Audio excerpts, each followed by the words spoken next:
y'all, it's your girl Sakina, and I'm back for another review. This is my review for the Braxton Family Values Season 7, Episode 1. Yes, I know all about the girls. I've been watching the show since Season 1, so I'm familiar with the drama and whatnot.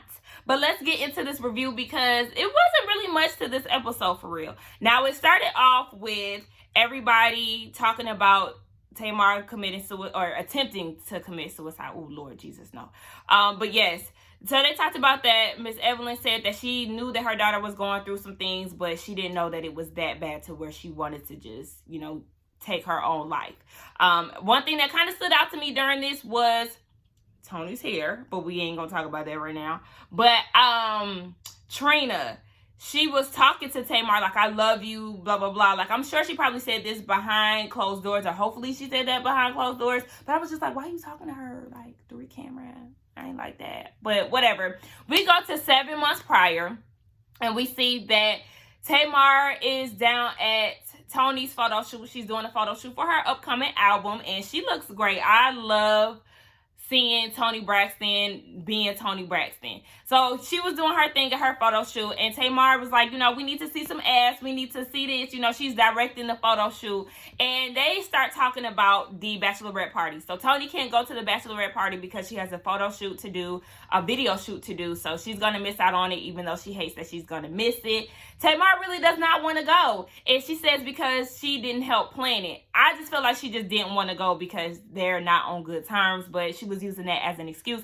Because just because you didn't help plan something, that don't mean you can't attend. Like, girl, just go and get it over with. But she said she's going to go to avoid the chatter. Or anybody saying, oh, Toni and Tamar, the two singers or the big singers of the sister group ain't coming because they act in Hollywood. That's what I got from it. But she said she going to go anyway. But what's her name? Toni was like, well, when I get engaged, we can go to Vegas. We'll do it big. And Tamar's like, okay, well, when you going to get married?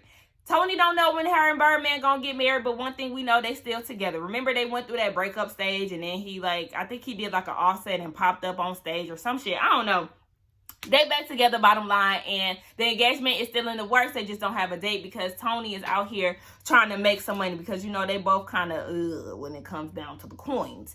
But, yeah, that's pretty much it with them. Then we see that Tracy is down in Maryland. She's taking a walk with her husband, and she's nervous to see her sister. She hasn't seen them since Napa, and she said that she really has just been in her own world because she's still grieving the loss of her niece, Lauren, their brother Michael's daughter.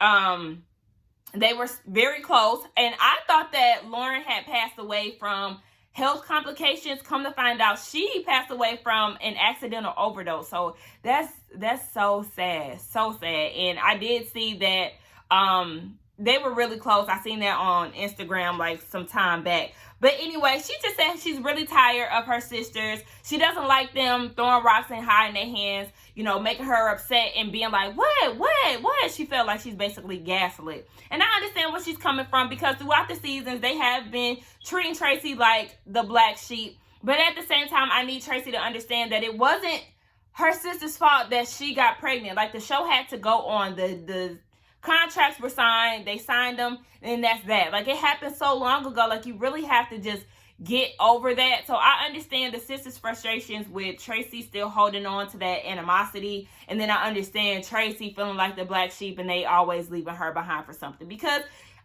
it happens and it works both ways. Now, she said that she's just tired of her feelings being dismissed, and she said that she's felt like a sister cousin for some time. And she just said that she doesn't think that anything is going to change as far as her and her sister's dynamic, but she's going to enforce change because you're going to treat her the way that she wants to be treated. And I said, that's right, Tracy. You make people respect you, and if they don't respect you, then just move along and you don't need them. So it's the night of the Bachelorette party, and we see that it's being hosted at Tamika, not Tamika Tiny, but Tamika Scott from Escape. Her and Trina are best friends, apparently. I guess that would probably make sense because Tiny and Tamar are best friends or were best friends. I don't really see them around each other a lot or, mention each other a lot. So I don't know. Remember in Get Your Life, she did say that she had lost a lot of friends. Was Tiny one of them? I don't know. But anyway, it's being held at Tamika's house, and her house looks really nice. I liked her kitchen. From what I seen, it looked real nice. The basement, all of that. But Tamika, since you got too much ass, you need to get rid of that. I do not like that. It do not look cute. Like, you're a pretty girl, but you just need to lose some of that ass. Now, the theme of the party is nasty girls or something like that. So they all have to be dressed in, you know, a little slutty outfit and whatnot. Tamar get there and she was like, this is not a bachelorette party. It's too many penises around here. And Tawanda's like, what do you mean? Like, this is the party. Now, that is the traditional theme of bachelorette parties. They typically have penises everywhere. Me personally, my friends, if y'all watching this, do not have all them penises at my party. I don't like that. It's not me being prudy or anything, because we can still have the same events that Tawanda had. I just don't need to have penises as the core. Like, no, I don't like that. So, Tamar ended up Googling why they have penises around, and it's just because it's like the last hurrah before you settle down with one penis for the rest of your life. But like I said, I don't need all them penises. So she was like, oh, basically, this is a whole graduation. Yeah, basically, I mean, and that's only if you a hoe, because, I mean, look. Anyway, yeah, the festivities are starting to come along, and we see that Trina is getting ready at the house, and Miss Evelyn is there with her. They started to talk about the whole wedding situation, and it's being held in St. Louis, and that's because her husband, Von's mom, was sick at the time, so they brought the wedding to her, which I thought that was very sweet. That was very sweet. She said, you know, I wouldn't want my parents to miss out on my wedding, so we're going to bring the wedding to her. And she said that she's nervous because her dad is going to be there with Miss Wanda, his wife, and you know how Miss Evelyn feels about the two of them. So she was like, my mom just gonna have to put her feelings to the side because I want my dad to walk me down the aisle, and I want both of them to be there. I said, there you go, Trina. They don't need to be picking sides at their big ages. I know it's difficult, but nobody wants to be in the middle of their parents. She also mentioned that her dad wants to sing at the wedding. And Miss Evelyn was like, woo, child, you know that is not the thing to do. Y'all did not get y'all voices from your dad. So I need you to go ahead and cancel that. I thought it was real cute because she was like, Trina, you need some encouragement to tell your dad no, because that man cannot sing. So, it's good to see Miss Evelyn is able to talk about him without getting upset. And, you know, we'll see how everything goes at the wedding. But as of right now, it seems like everything is okay. So we see back at the party, Tracy arrives and she's walking up. She looked real cute. I was like, okay, Tracy. She's greeted by Tawanda at the door. And she gave her a little side hug, like a real church hug. And she said she was real reluctant to see her sisters. But, you know, she's going to put on a good face for Trina. But the party started, or no, Trina actually got there and she got dressed, and I didn't like her ponytail. I felt like her ponytail piece was real old lady like girl, you should have did a sleek pony and then the look would have got thrown together better. I didn't like her robe either. Like, I don't know, girl, you wasn't slaying it. This is your event. You need to be bringing it. This your last hurrah, so I'm gonna need you to be looking good from head to toe. But anyway, the party begins, and you can see that Tracy is getting drunk. She's feeling herself. She dancing. Everybody looked like they had a good time. We've seen some familiar faces. Of course, the girls from the Sister Circle, because Trina was one of the hosts before it ended up getting canceled. But she was there. One of the members from SWV was there.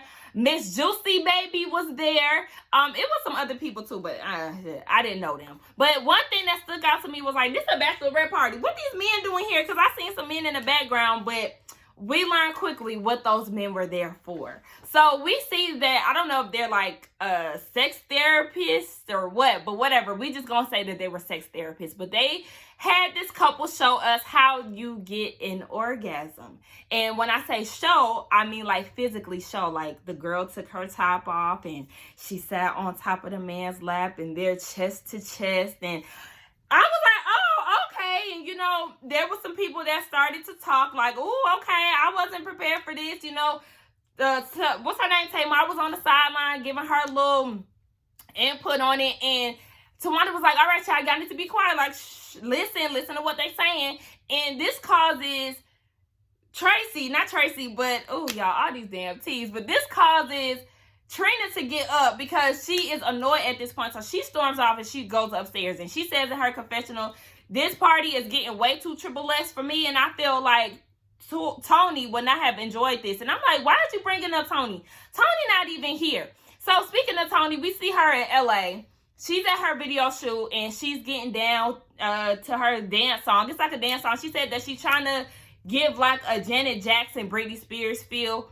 I didn't really get Britney Spears, but she said she really wanted to dance like them. But it was giving me kind of Janet Jackson, Rock With You. Wanna rock with you, ooh, ooh, ooh, ooh. That song been in my head since I seen that damn video she was singing. But yeah, she looked cute, but she was just saying, again, that she's bummed out that she missed the Bachelorette party. But she said there's nothing in the world that will get her to miss the wedding. So even if she got to cancel some things, she's going to make that wedding. And I thought that was real nice that she said that. So yes, back down to the party, right? We see no, Trina is still in the bathroom and she is crying because she's like, you know, this is these people's craft and everybody is talking, being disrespectful. I thought she was crying because it was getting a little too raunchy. But then again, like I said, we got to remember that Trina is a freak, okay? Down in season 1, they said that she was trying to teach some lady how to finger herself or make herself come, like literally like demonstrating, like trying to show her that, like, I guess that's her level of freakness or freak nastiness. But anyway, yes, Quad had to talk her off the ledge. Like, girl, this is your Bachelorette party. Calm down, take a shot, let's have a good time. So they go back downstairs and they kicking it again. And then we get introduced to Bishop, okay? Bishop and the grapefruit. And as y'all already know what the grapefruit is, the whole was it a grapefruit challenge? Was that what they was calling it when it was popping back then? Whatever. He started passing out cucumbers, okay? And then he started demonstrating how you use the grapefruit, but he was demonstrating on his own penis. I said, oh, baby, hold on, okay. The thing that really got me with that whole scene was the fact that he was over Juicy's head, stroking his dick with a grapefruit. Like, oh my gosh, if you don't get that penis away from my forehead, like, that shit really had me dying, y'all. But everybody seemed pretty into it. Quad definitely seemed into the grapefruit segment, okay? So, we move on to the next room, okay? And in the next room, there was some stripper men. Like, y'all know how I feel about strippers. I do not like male strippers. They are creepy to me. Get away from me. Don't be trying to hump on me with your sweaty ass. I don't need no lap dance. No, thank you. But, Trina said that she really enjoyed the time that she had at her Bachelorette party. She was happy to see her sisters and she really had a good time with all of them. The thing that really got me was the fact that, remember on Tamar Get Your Life, she tried to shade the Bachelorette party and said that Tawanda threw a terrible party. Where at? Because it seemed like everybody, including you, had somewhat of a good time. So I'm not understanding why she said that. The party looked lit to me. It was well thought out. So, I mean, okay. Anyway, we see that everybody has moved on down to St. Louis. And Trina, Vaughn, her dad, and his wife, Miss Wanda, they all met up at a restaurant. And Trina said she really just wants to get the guest list in control. Because, remember, back in Mexico, they did the flashback where their dad explained why he didn't walk Trina down the aisle when she got married to Gabe. His wife told him to come to the wedding, even though she was not invited and she was not allowed to come. But he was like, no, I'm not good with ultimatums. Like, y'all can't make me choose my daughter or my wife. Like, I'm just not going to come as a whole. And, I mean, it looked bad on his end. But, I mean, I guess I can understand him sticking up for his wife. So, you know, it's been 20 years, like he said. So, I feel like, well, damn, if it's been 20 years, Miss Evelyn should have been over this shit, okay? And I've been saying that throughout the seasons. Like, girl, just get over it. Get your therapy. Get your closure. Whatever you feel like you need. And just move along. And remember, she was in a relationship with somebody. And I think they were supposed to get married. But she ended up canceling the wedding. Like, girl, I need you to just move on and be happy, Miss Evelyn. But I think she want to be single. I don't know.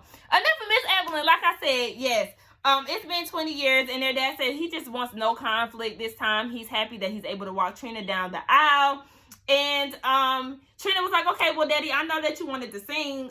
You know, basically, she was really trying to see if he really wanted to do it or not. Yep, he even got a song in mind that he wanted to do. So, It's happening. Trina also said that there will be no bridesmaids, so her sisters are not going to be a part of her wedding party. They wanted to do something non-traditional, so they're going to have an all-men wedding party. So on Trina's side, it's going to be her brother Michael and her 2 sons, and then Vaughn is going to have whoever he has. So we see that Tawanda is meeting up with Tracy, and might I say that Tracy has been bringing it this episode, and her outfits, I mean, the first scene with her and her husband, that was something real casual, so whatever, but she looked good at the Bachelorette party, and she looked good down at this restaurant. Her hair has been looking good. Like, shout out to Tracy, because truth be told, we know the Braxtons in them damn wigs since season 1, atrocious. I don't even understand how...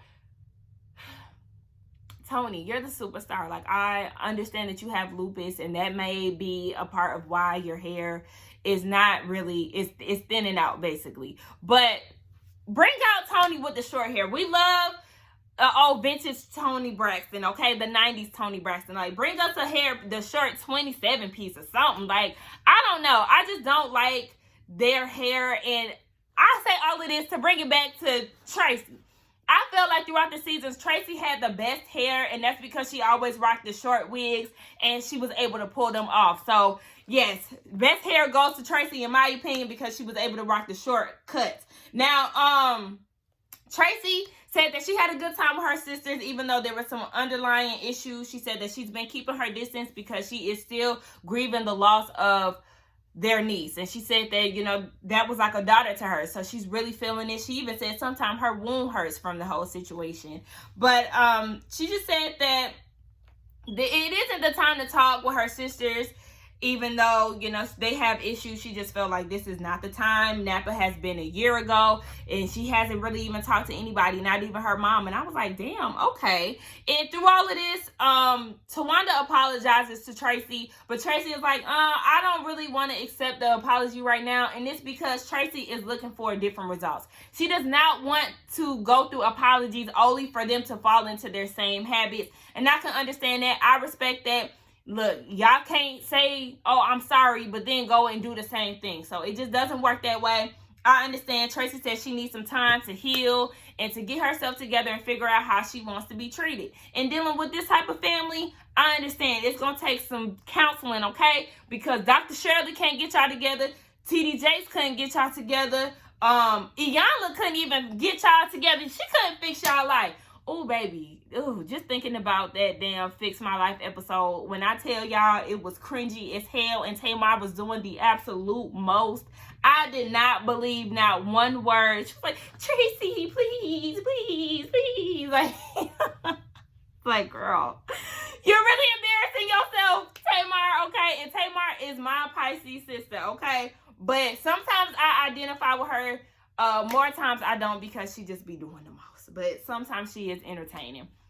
It was also weird too, because I mean, that was the end of the episode, but now I'm just talking. It was kind of weird because Tamar, you said that you wasn't a part of this season, but you was up and all through this episode. I mean, you didn't have a confessional. Everybody else had a confessional but her.